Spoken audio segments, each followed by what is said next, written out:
Hello guys, for today's video, meron akong i-share guys about dito. May gagawin tayo guys. So ang problema po nito, hindi nagcha-charge. Ayan, wala po siyang reaction. Kahit uga-ugayin mo ang charging pin at charger, wala siyang reaction. So napacheck na rin ito sa ibang bagawaan.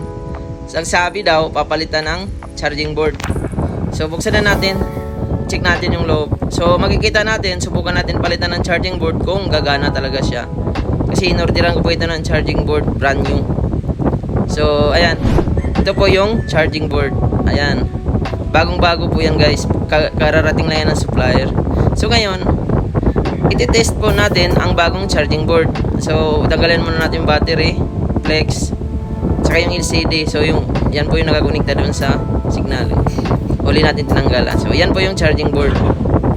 Ngayon guys, yan po yung brand new. So, replacement na po yung isa, yung blue.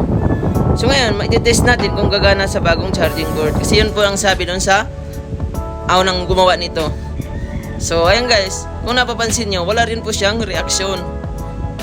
Kahit anong gagawin mo, ayan, ilagay natin yung battery, wala talaga siyang reaksyon.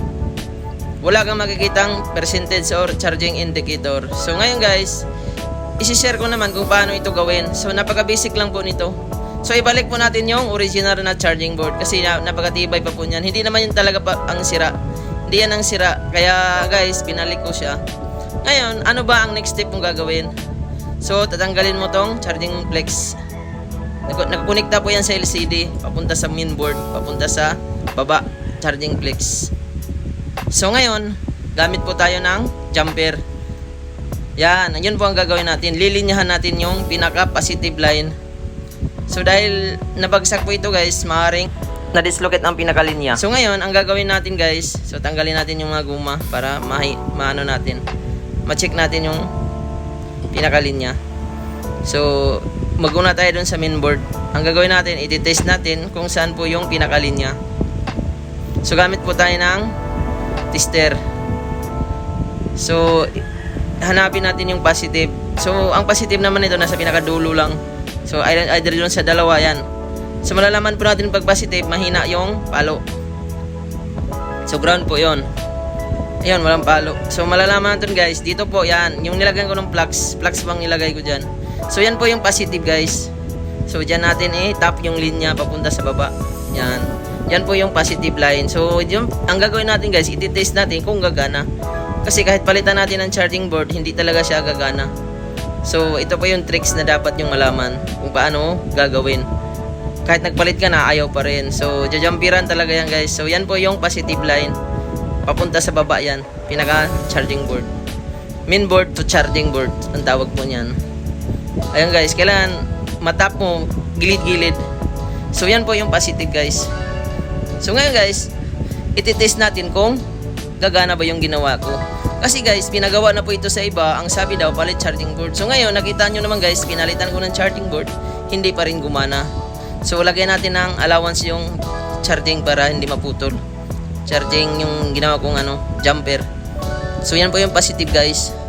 So nilagyan ko ng allowance yan para kahit mabagsak-bagsak, hindi basta-basta napuputol. So yun po yung mga best technique guys. Pwede mo ito i-DIY basta meron kang soldering na 30 watts. May jumper wire ka at meron kang tingga.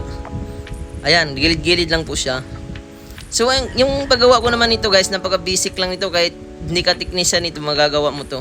So, ibalik natin yung flex. So, yun po yung tinatawag na flex charging flex ng LCD. Connected sa LCD yan. So, yan, iti-test natin kung gagana. Ayan guys. So, yan po yan guys. Oh. Tingnan natin kung gagana. Wow! Ayan guys, napagana ko kaagad. So ito guys, ginawa na po ito sa iba. Galing sa ibang pagawaan, hindi po naayos. So ngayon, ginawa ko ng paraan.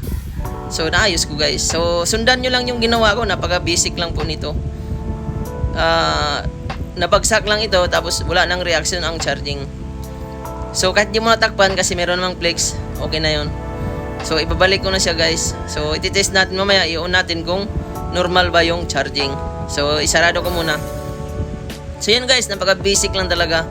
So yung iba, ginawa na sa iba to, hindi nila chinek ang linya kung gagana ba or hindi. Diretso agad sila sa charging fix. Kaya ito guys, walk-in po ito, malayo pang mayari nito, taga ibang lugar, sa Marikina yata galing.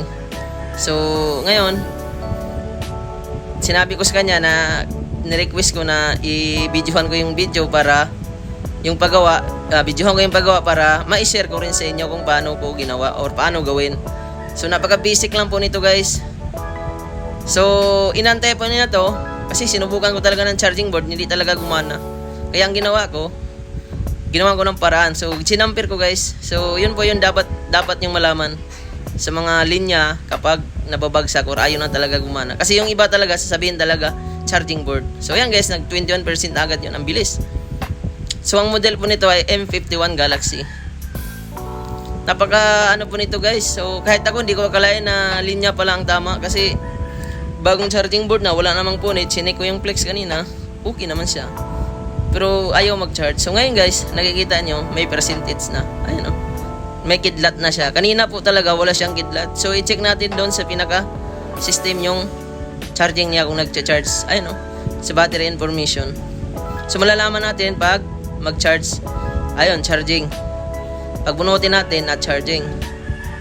Pag charge, ayan po, normal na po yan guys. So pang matagalan na rin po ito guys. So maraming salamat po sa inyong panonood. Huwag kalimutan mag-like, mag-share at mag-subscribe sa aking video. Maraming salamat po. Bye-bye!